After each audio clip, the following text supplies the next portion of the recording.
પંચમહાલ જિલ્લામાં ધોધમાર વરસાદ થયો છે। ગોધરા, ઘોઘંબા અને કાલોલ પંથકમાં વરસાદ થયો। કાલોલમાં 2 કલાકમાં 2 ઇંચથી વધુ વરસાદ ખાબક્યો। કાલોલ શહેરના નીચાણવાળા વિસ્તારમાં પાણી ભરાઈ ગયા છે। વલ્લભદ્વાર અને લાલ દરવાજા વિસ્તારમાં પણ પાણી ભરાઈ ગયા। કેટલાક સ્થળે ઢીચણસમા પાણી ભરાયા।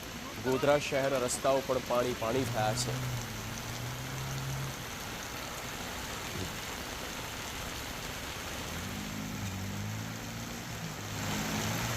હવામાન વિભાગ દ્વારા પંચમહાલ જિલ્લાની અંદર અતિ ભારે વરસાદની આગાહી કરવામાં આવ્યા બાદ પંચમહાલ જિલ્લાના તમામ તાલુકાઓની અંદર ભારેથી અતિ ભારે વરસાદ જે છે તે નોંધાયો હતો। છેલ્લા 24 કલાકની વાત કરવામાં આવે તો છેલ્લા 24 કલાકમાં પંચમહાલ જિલ્લાના જાંબુઘોડા, હાલોલ, કાલોલ અને ઘોઘંબા સહિતના જે તાલુકાઓ છે તેની અંદર 2 થી 3 ઇંચ સુધીનો જે વરસાદ વરસ્યો છે। જ્યારે ગોધરા શહેરમાં પણ સાંજે ધોધમાર વરસાદ વરસ્યો હતો અને માત્ર અડધો કલાક જેટલા સમયમાં આપ દ્રશ્યોમાં જોઈ શકો છો તે પ્રમાણે પાણી ભરાયા હતા। ગોધરા શહેરના નીચાણવાળા વિસ્તારોની અંદર જે પાણી ભરાવાની શરૂઆત થઈ હતી તેની સાથે સાથે અહીંયા જે ગોધરા શહેરના જે નીચાણવાળા ભુરાવા વિસ્તાર હોય કે ગોધરા શહેરનો ચોકી નંબર 8 નો વિસ્તાર હોય તમામ જગ્યાએ માત્ર અડધો કલાક જેટલા સમયની અંદર વરસેલા વરસાદે સર્વત્ર પાણી જેવી સ્થિતિ કરી હતી।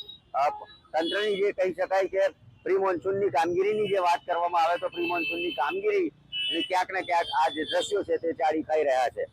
હાલ તો વરસાદે વિરામ લીધો છે ત્યારે નીચાણવાળા વિસ્તારોની અંદર પાણી ભરાયા હતા ત્યાં હવે ઓસરવાની પણ શરૂઆત થઈ ચૂકી છે। નિકુંજ પટેલ, TV9 પંચમહાલ।